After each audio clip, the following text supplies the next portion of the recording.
next lecture will focus on, as the title says, the influence of Egypt on the Torah.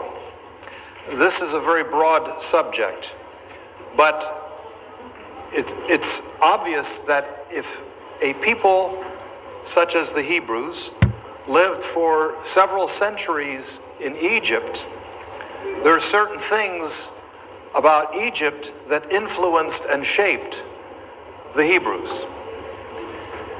For after a while, you'll find you start using English words, American practices, even though you still eat molachia.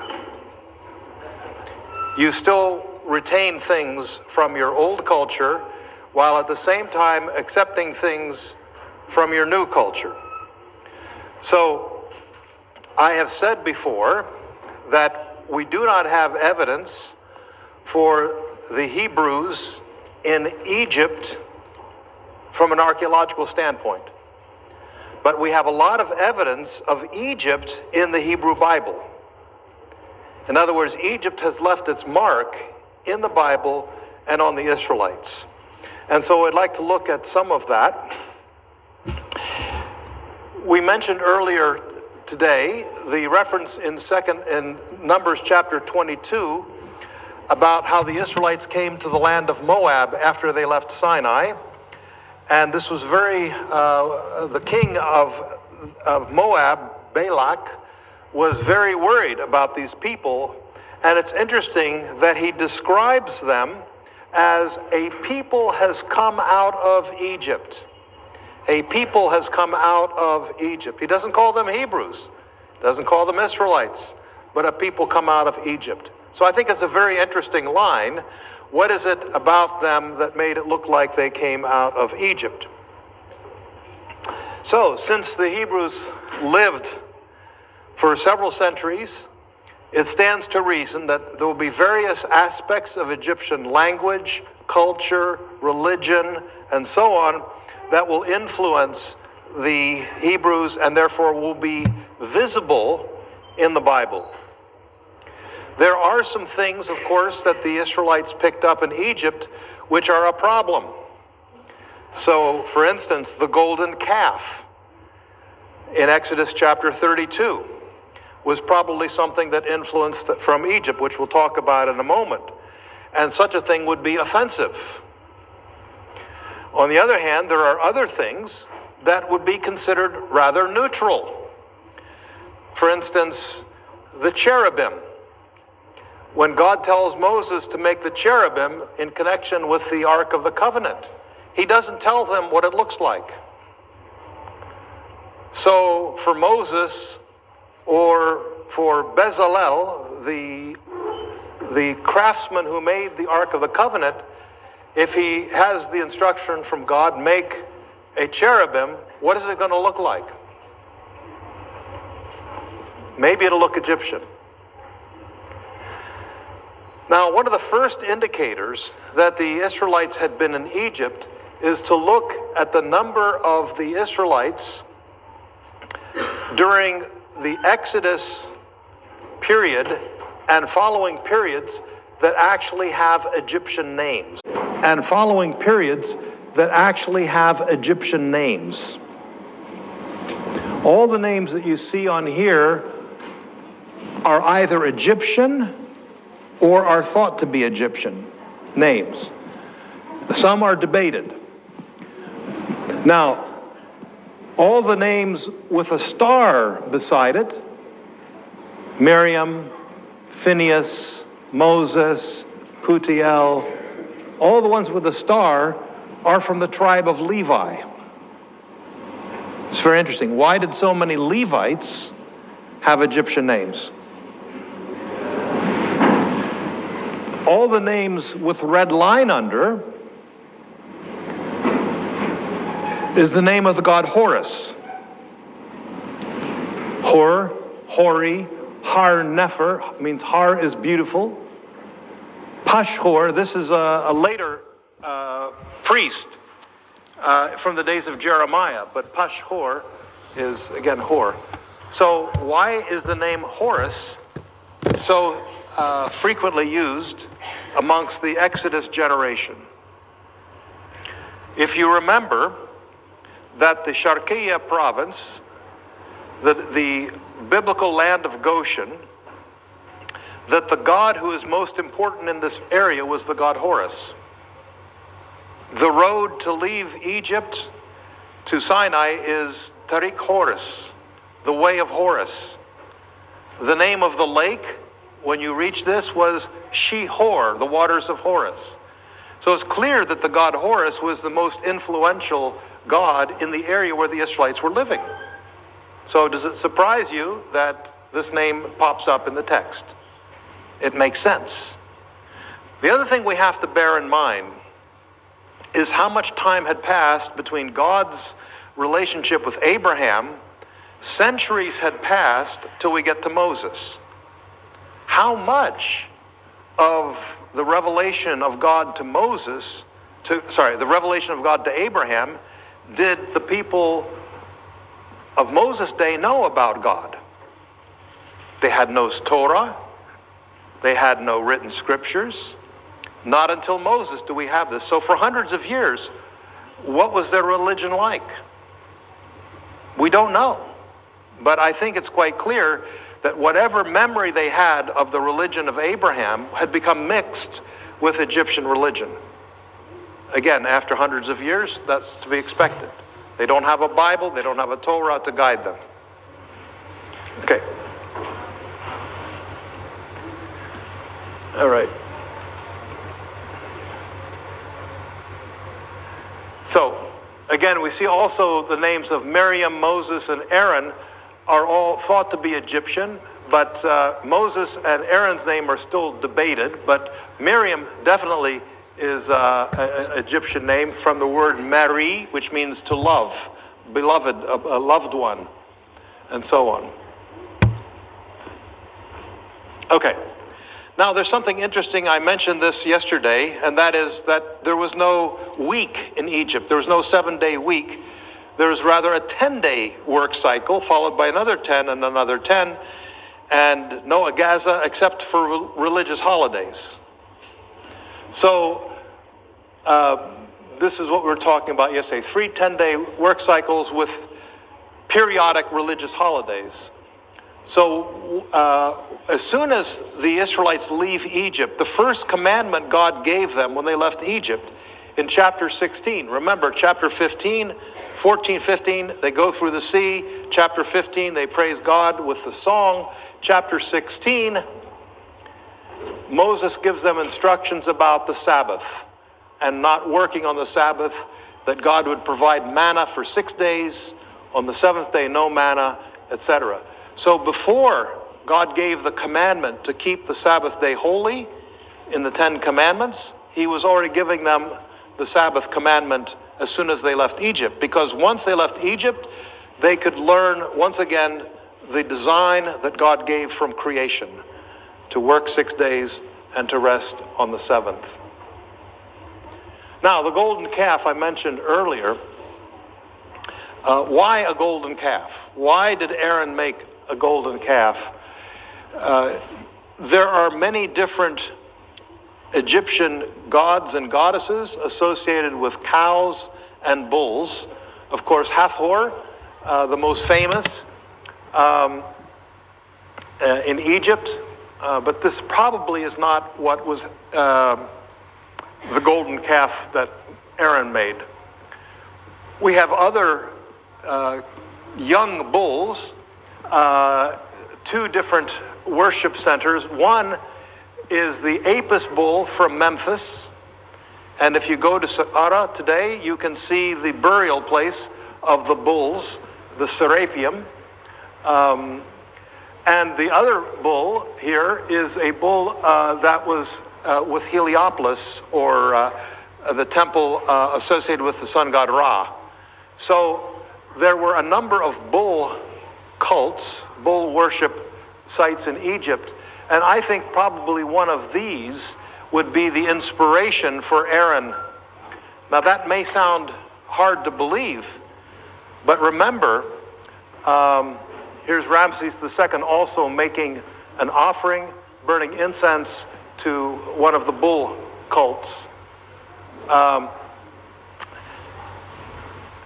I will show you the verse in a minute, but just remember, Joseph's father-in-law, remember he married an Egyptian woman, and her father was the priest of Heliopolis. So Joseph's father-in-law was a priest of the sun god Re. So the idea of the sun worship and this particular bull cult may well have been understood by the descendants of Joseph from the priest that had been in their family. Korah. In Numbers chapter 16, Korah is introduced as a descendant of Kohath, a son of Levi, which means he is the cousin of Moses. The cousin of Moses. And these are a group of people who came to complain against Moses and to complain against Aaron. Datan and Abiram were sons of Eliab, and On, son of Pelet.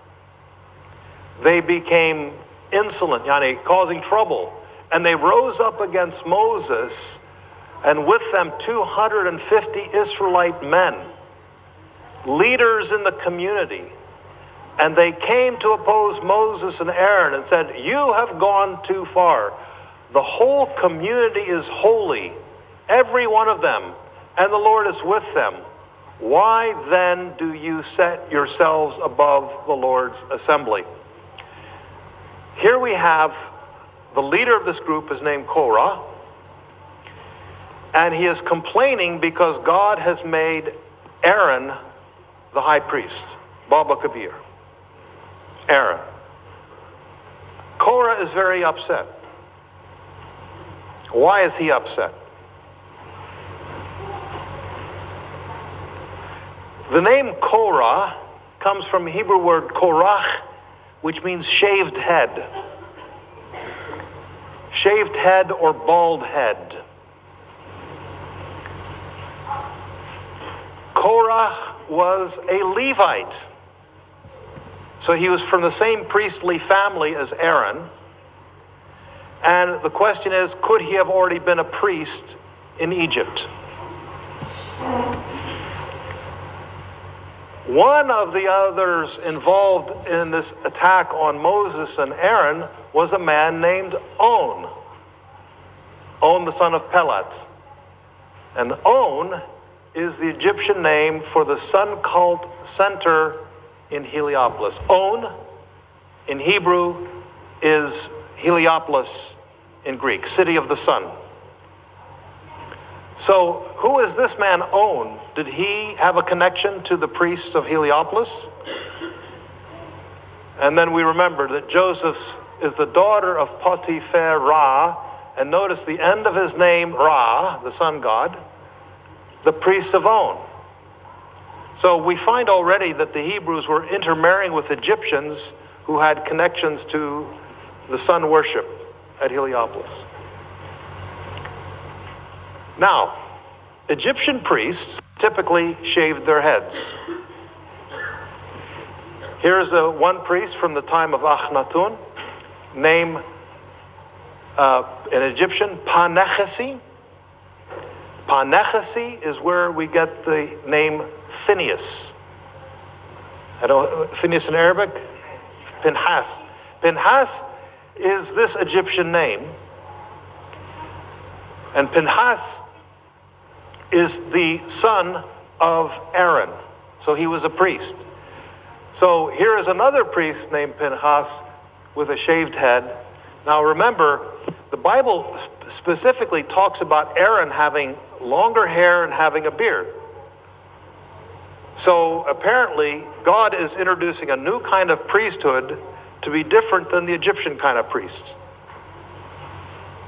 So it seems that Korah and his friends are saying, hey, we had priestly authority before, and now you're taking it away from us.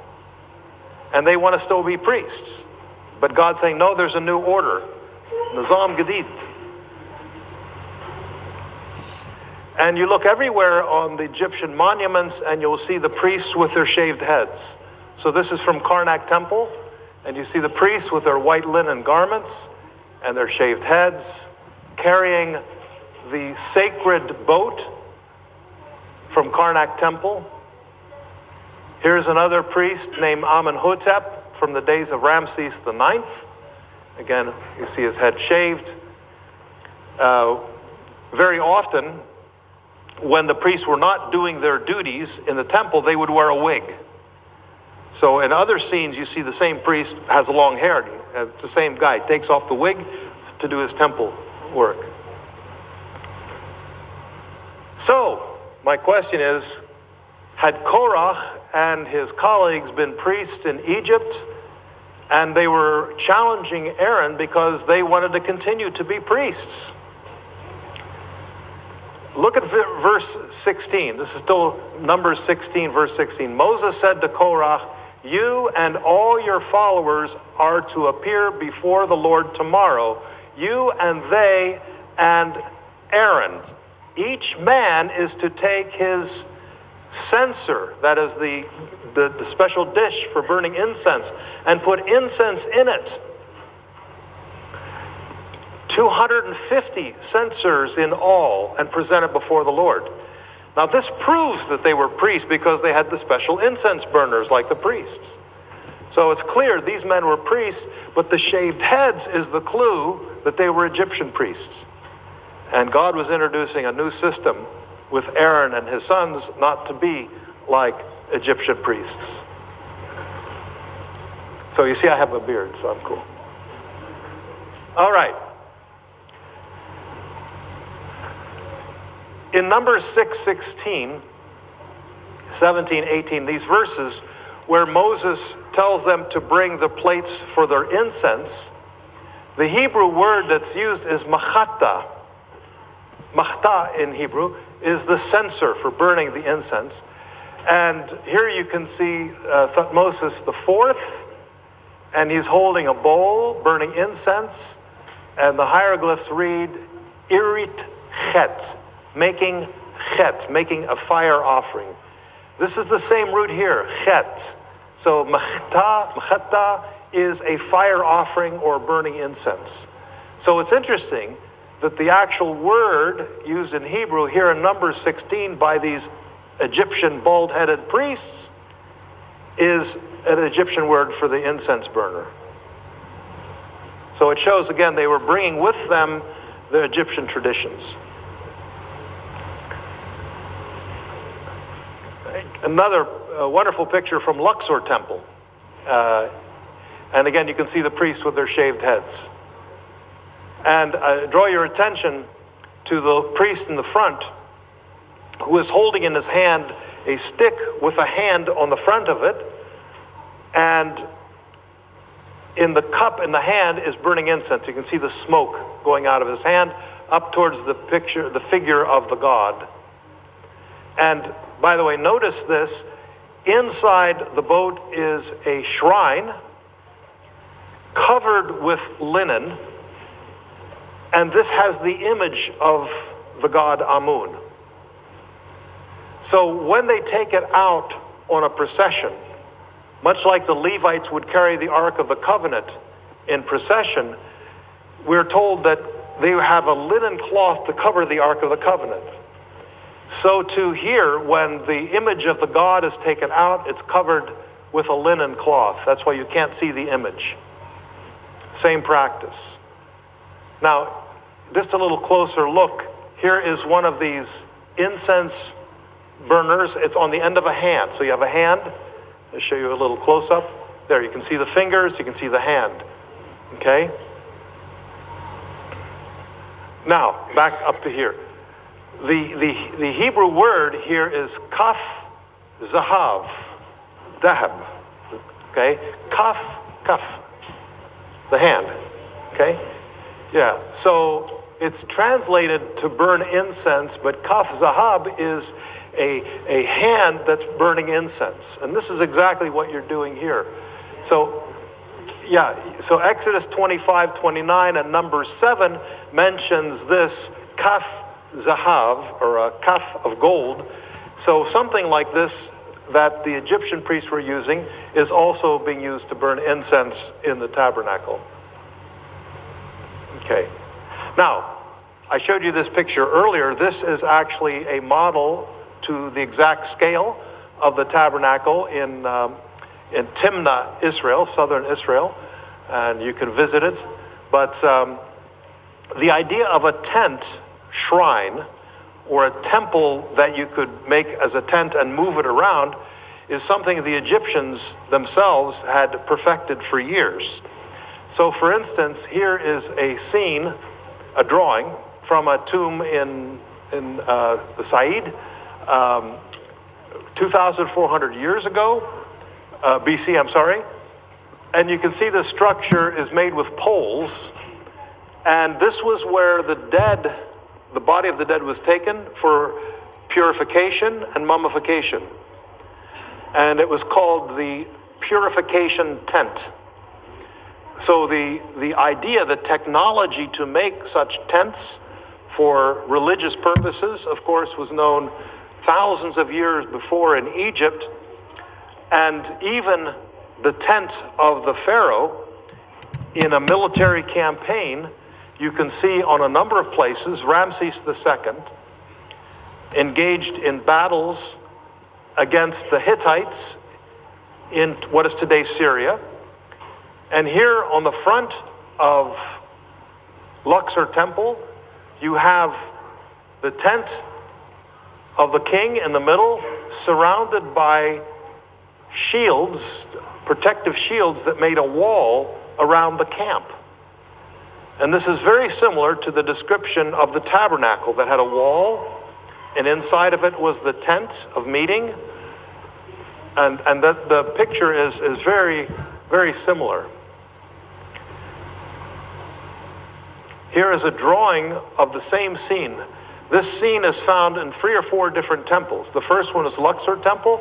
This one is found in the Ramesseum, on the funeral temple of Ramses, and also I'll show you from Abu Simbel also.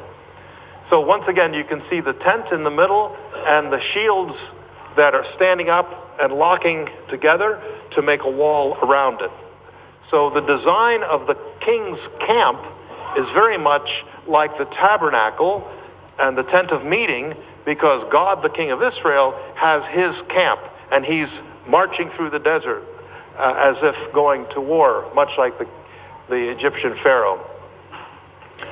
Now, at Abu Simbel, inside the temple, there is carvings on the wall, and I'll just show you a close-up of the king's tent.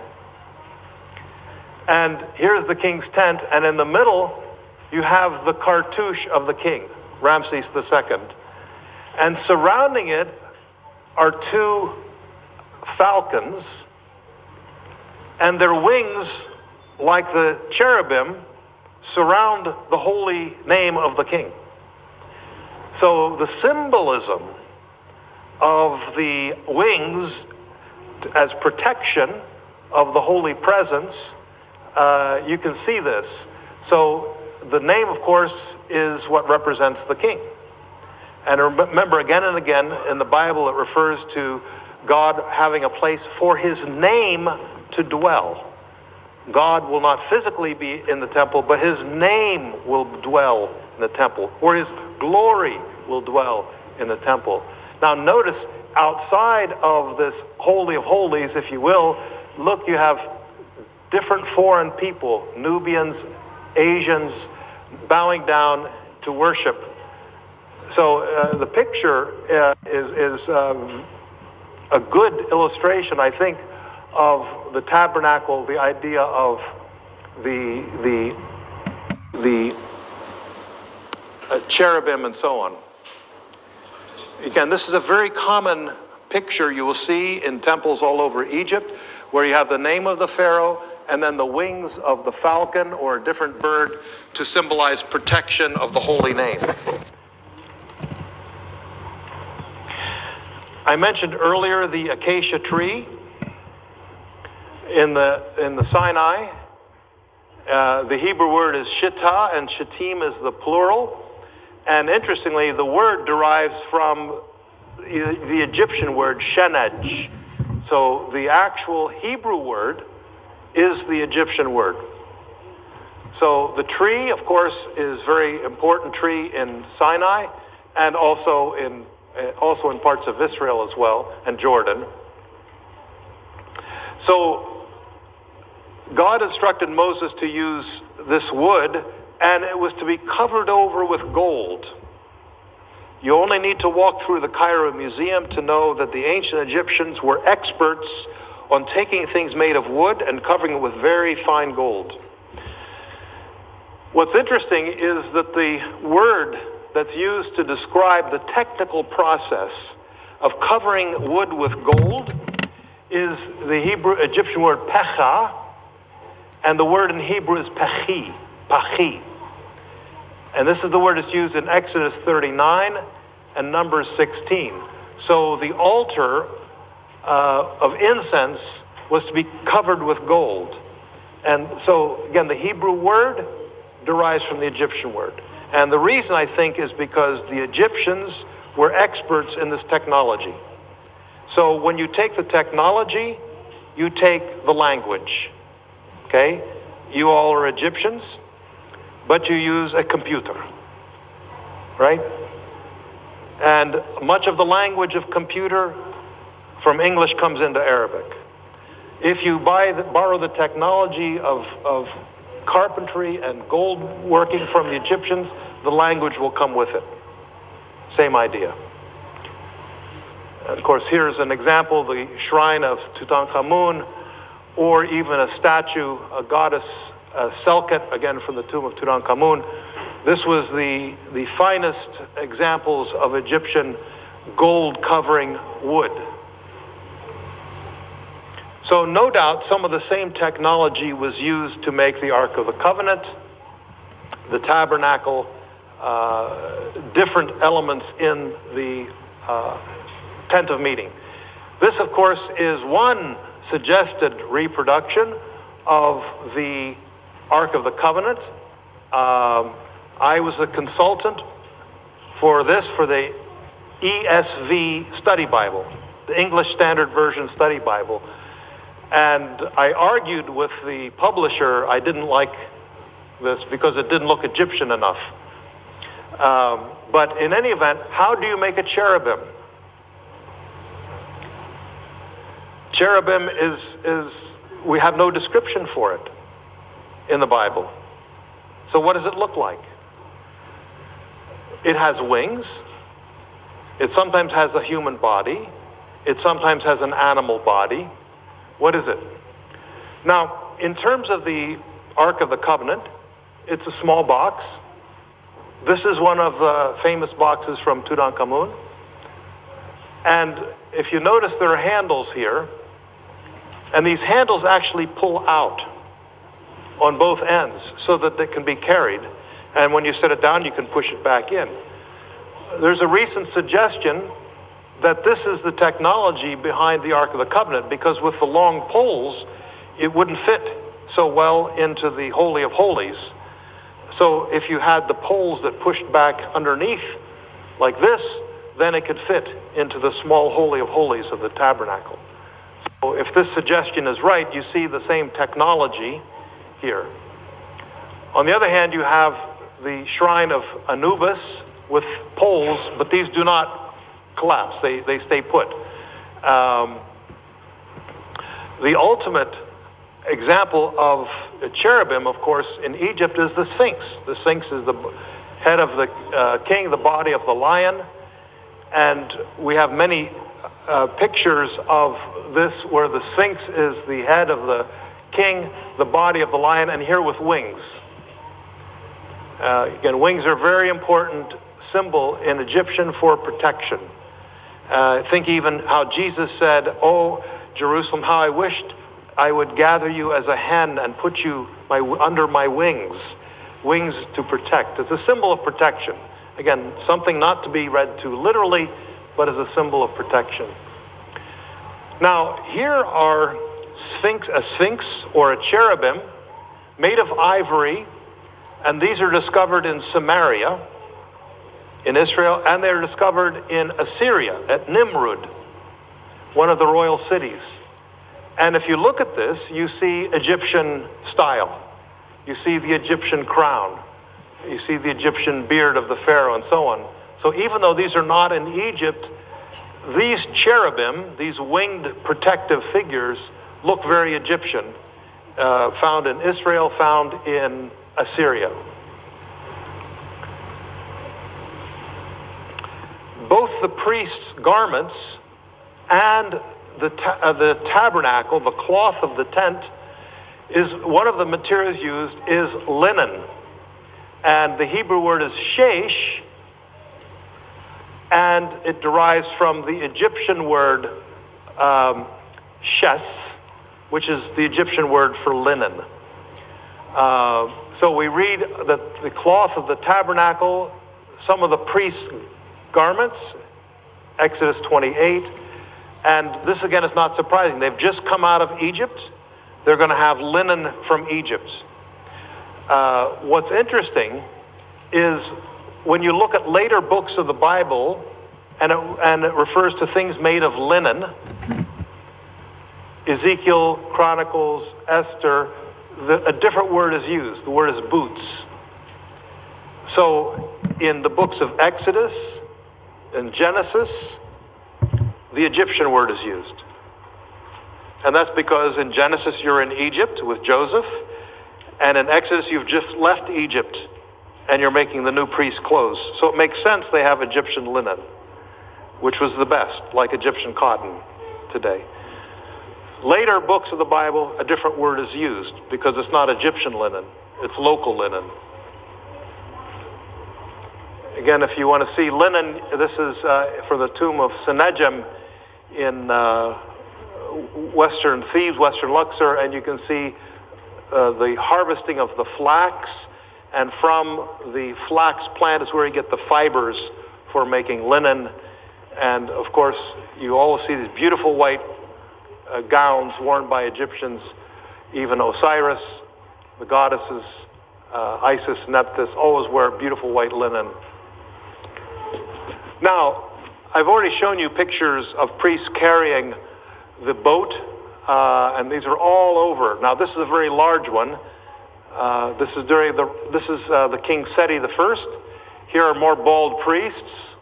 You can see the tops of their heads. Now, here we have the boat. This is the edge of the boat, and this is the shrine. And if you look up here, you can see there's a statue, and there is a statue here of the god. This is a ram for Amun, and this is a falcon for Ra. And once again, you see the winged figures protecting the image, much like the tabernacle. There's another interesting Egyptian connection, and this is with the breastplate that the priests would wear. The high priest wore a breastplate, and it was made with different stones, 12 stones. Each stone would carve on it the name of one of the names of the tribes, so that when the priest would go into the temple or into the tabernacle to pray, he was taking the whole nation with him to pray on their behalf. The study of the names of these stones is very interesting. Here's a picture suggesting to someone what this might have looked like. Here's another one. But in any event, you get the idea of this breastplate with 12 gemstones, 3 in each line, and the name of the tribe carved upon it. Now, I'm not interested so much in the camel, but my colleague here, Dr. James Harrell, is a geologist from the University of in Ohio in America. And he has made his career studying geology of Egypt, studying the stones, both the large stones and the smallest gemstones to find where they originated. He discovered the first mine where emeralds were found, the green stone. He's made some very important discoveries. To my knowledge, he is not a believer, but he was very interested to study the kinds of stones that are mentioned in the Bible. So he calls me and says, would you do a study with me on the gemstones in the Bible? I will provide the geological study, you study the language, and together we'll work on the archaeology and see what we come up with. I was completely fascinated, what I learned from him and what I learned in the process. Because almost all of the stones in the priestly breastplate have been wrongly translated for the last forever.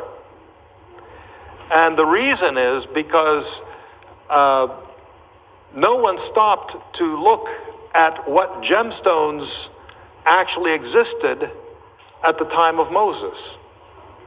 And what Dr. Harold did was he went to all the museums in the Middle East and he made records of every kind of gemstone. He looked in archaeological reports and he has a list. So from 2000 to 1200, these are the kind of gemstones. From 1200 to the Greek period, these are the kind of stones. Diamonds did not exist. So if you see the translation diamond in the Bible, ghalat, wrong. If you see the translation rubies, there were no rubies. So it's very interesting. So, but what we did discover, and I was fascinated by the priest's breastplate. We have 1, 2, 3, 4, 5 stones. Here's the Hebrew name. Here are the Egyptian names. 5 of the 7 stones are words of Egyptian origin, or are words we know of stones we know in Egypt. Now again, this might be way too technical, but at least you get the idea. Perhaps the most interesting one is the word nofek. In Hebrew, nofek is from the Egyptian word mefkat. Mefkat is turquoise. There was only one place in the ancient world where turquoise was mined, and that's in Sinai. Museums in the Middle East, and he made records of every kind of gemstone. He looked in archaeological reports, and he has a list. So from 2000 to 1200, these are the kind of gemstones. From 1200 to the Greek period, these are the kind of stones. Diamonds did not exist. So if you see the translation diamond in the Bible, ghalat, wrong. If you see the translation rubies, there were no rubies. So it's very interesting. So, but what we did discover, and I was fascinated by the priest's breastplate. We have 1, 2, 3, 4, 5 stones. Here's the Hebrew name. Here are the Egyptian names. 5 of the 7 stones are words of Egyptian origin, or are words we know of stones we know in Egypt. Now again, this might be way too technical, but at least you get the idea. Perhaps the most interesting one is the word nofek. In Hebrew, nofek is from the Egyptian word mefkat. Mefkat is turquoise. There was only one place in the ancient world where turquoise was mined, and that's in Sinai. After 1200 BC, you do not find turquoise again in the Middle East, because the Egyptians stopped mining turquoise at the end of the New Kingdom, and there was no turquoise left. If you go to Sirabit el-Qadam today, you might find little tiny pieces, but nothing is left. When I was there some years ago, I met these Bedouin women, and they were selling us jewelry and silver and all kinds of things. And I saw this beautiful piece of turquoise, and I paid good money and bought it. And I went to Khan al-Khalili to make a chain for my wife. And the man looked at this and laughed. He says, "Where did you get this?" I said, "I got it at Serabit." He laughed. He said, "This is made in Germany. There's no turquoise in Egypt." Now, this is significant because one of the stones on the priest's breastplate is turquoise. And where does the Bible place the Israelites? In Sinai, the only source of turquoise in the Middle East. And maybe even at or passing by Sirabit al-Qadam. So, in any event, 5 of these stones we can say are Egyptian. And then there are a couple others that are very popular. Odim is the word for carnelian, and this is the word for red. So that's why we're pretty sure Odim is carnelian, because carnelian is a red stone. And the other one, which is very interesting, is sapphire. Sapphire in Hebrew, we think is lapis lazuli. And lapis comes from one place in the world, Afghanistan. Even in ancient times, like today, it comes from Afghanistan. So it came thousands of kilometers to get to Egypt. So it's a very valuable stone. Now, when you look at Egyptian jewelry, again, going to the jewelry of Tutankhamun, these breastplates are about the same size as the high priest's breastplate, because the Bible tells us it's 1 hand wide. So it's about 1 hand wide. And you can see the colors are turquoise, the red carnelian, and the dark blue for lapis. In this case, most of this is glass, trying to look like the gemstone. Some of it will be real, some of it will be glass. Notice the most popular jewelry during the general period of Moses is these 3 stones: carnelian, turquoise, lapis. All 3 of those are in the priest's breastplate. Now, if we leave Egypt and we go to Byblos, Byblos is today in northern Lebanon, Tripoli. This was a breastplate that was found in one of the kings of Byblos' tomb, and notice the same 3 colors. Orange, red for the carnelian. Here is clear, this is turquoise. And there's some dark blue, which is probably lapis. And notice the Egyptian motif, the Horus falcon, the sun, the wings. So even the motifs, the pictures, as far away as Lebanon, the jewelry has Egyptian style. So all of this, again, suggests that the jewelry of the priest probably had not only Egyptian gemstones, but also maybe the Egyptian technology for making this kind of jewelry that you can see with Tutankhamun. Now, on the right you see the linen underwear of Tutankhamun. The high priests, the priests, not just the high priests, were to wear a special kind of underwear, because in Exodus we're told when the priest climbs on the altar to make offerings, you don't want to expose his private areas under his robe. And so he was to wear a special linen garment. And what's interesting, the Hebrew word for this is mekneseh, and the Egyptian word kenes, at the heart of this, is the sexual area. So it's a linen garment for modesty, to protect the priest. So interesting that something like this is what we have from Tutankhamun's tomb. The word is clearly from Egyptian origin. We have a couple other things associated with the priest's dress. So the priests wear a sash around their waist, and maybe you can see it in these pictures where they wear a sash, tie it, and the string flows down. This is mentioned in Exodus and Leviticus, and the Hebrew word is avnet, which comes from the Egyptian word bened, which means to wrap up. So again, another piece. And then also we have these priests, notice the straps, so these are the Hartumim priests we talked about earlier. They wear a band around their heads. Now notice these priests are wearing wigs now. They have a band around their head. And in Exodus 39, we are told that the priests will wear a turban or a cloth around their head, and the word is pe'ir, Exodus 39:28, and this derives from an Egyptian word peir, meaning a band, or a headband or a cloth. So it's interesting that so much of the priestly attire in Exodus and Leviticus are words from Egypt. So I think this would mean that some of the clothes, some of the things were going to stay the same, while at the other hand, God is saying, I want things to be different. Some things, it doesn't matter. You wear a white galabeya, it's a white galabeya. It doesn't matter.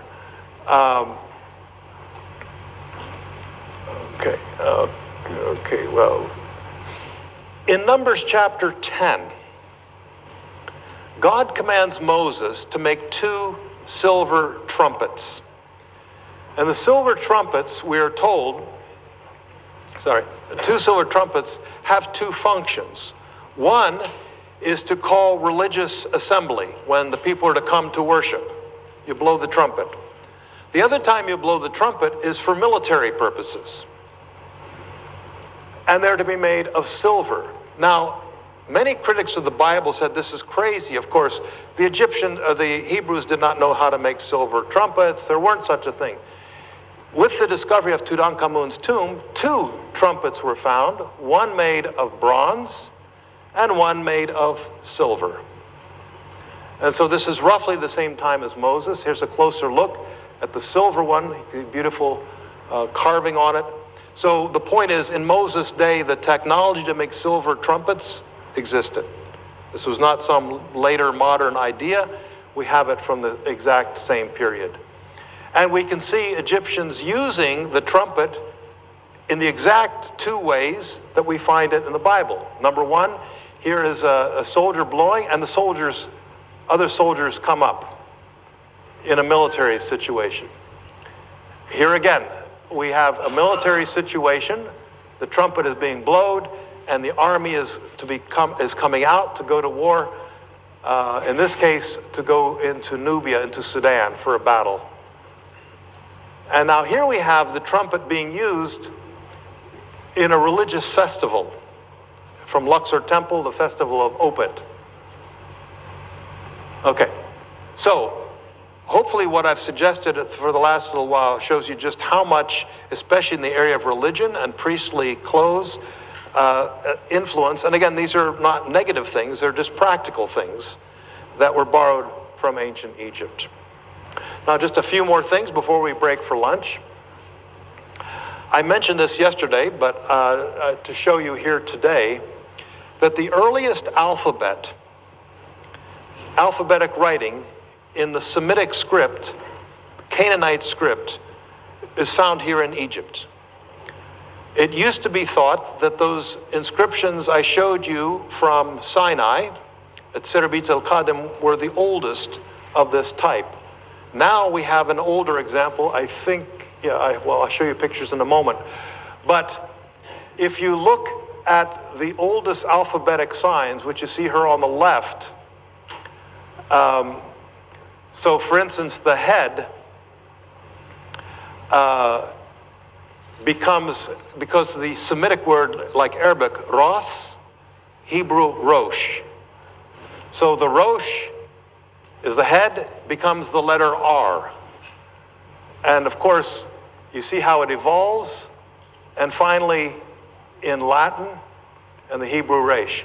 So you can actually see how these went from Egyptian hieroglyphs through Canaanite, through Phoenician to Greek. Ayin, the I, Ayin, becomes the letter Ayin, and you can see how it becomes, or M was from the running water and developed into M. And the hand, Kaf, becomes the K, and so on. So it's very interesting that you can say, really, the idea of the alphabet developed in Egypt transforming certain hieroglyphic signs into Semitic language, and that this in time influenced the Phoenicians, who gave it probably to the Greeks. Then it spread through Europe. So we can thank the early Egyptians. And I've already showed you these pictures from Sinai. Here are some other examples of a sphinx with these early alphabetic writings on. Now this is the new inscription that was only found in the last 15 years, a place called Wadi al-Khul. If you go from Luxor and you go into the desert towards Libya, it is in this area here they found these inscriptions, and you see the texts along here. These are believed to be maybe 100 to 200 years older than the inscriptions of Sinai. So Wadi al-Khul inscriptions. Here they are. So very similar signs, but older than the Sinai signs.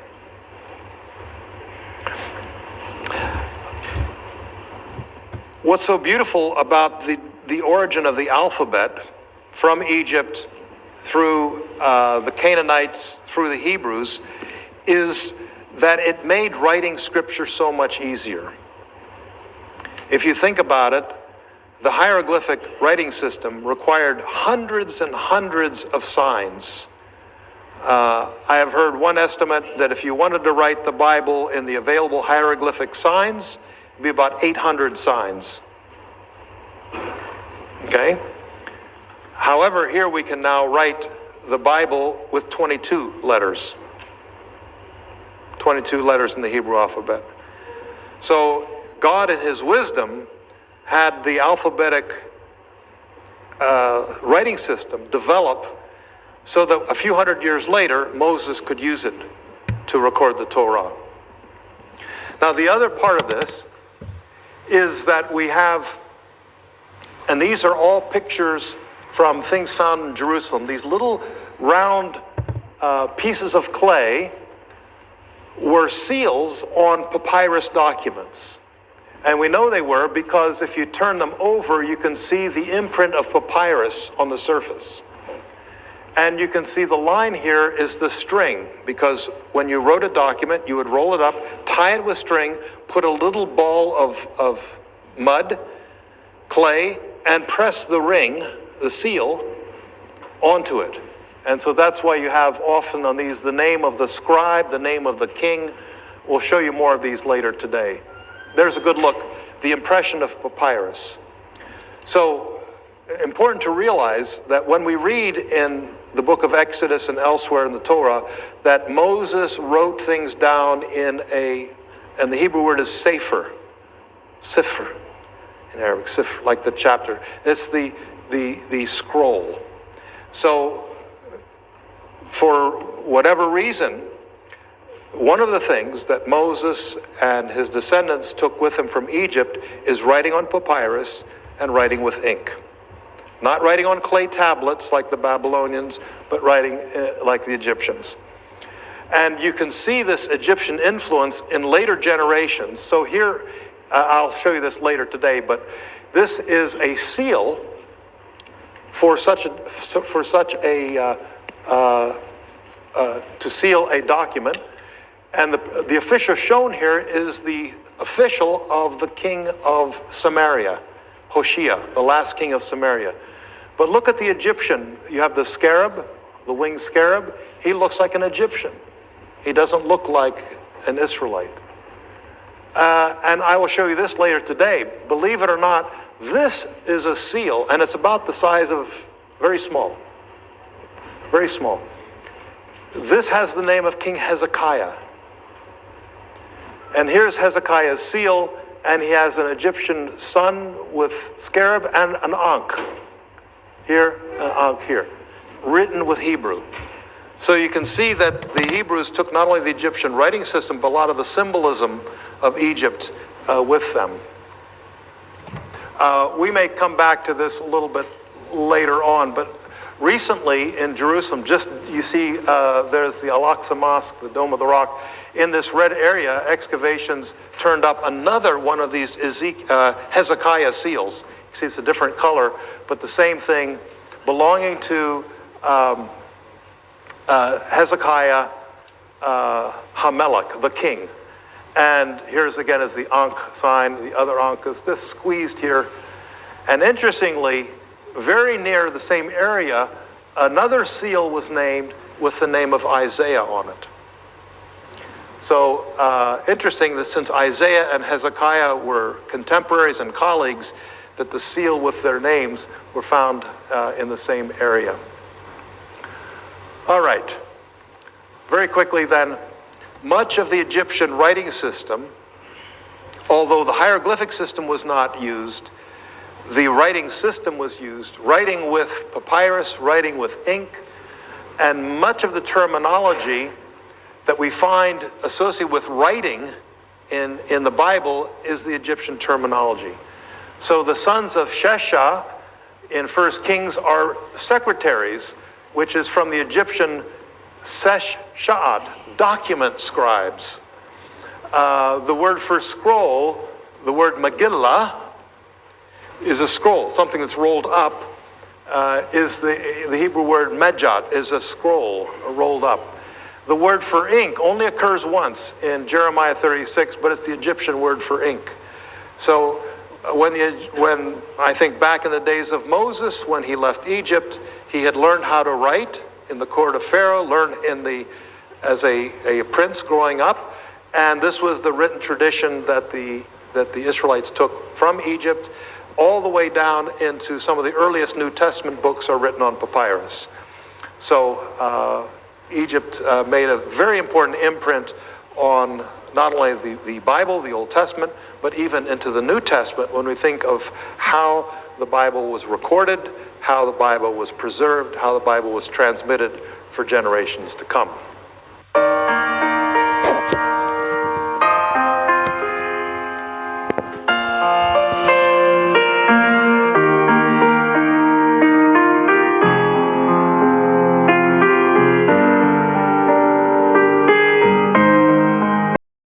إن أعجبك الفيديو لا تنسى الإعجاب والاشتراك في القناة.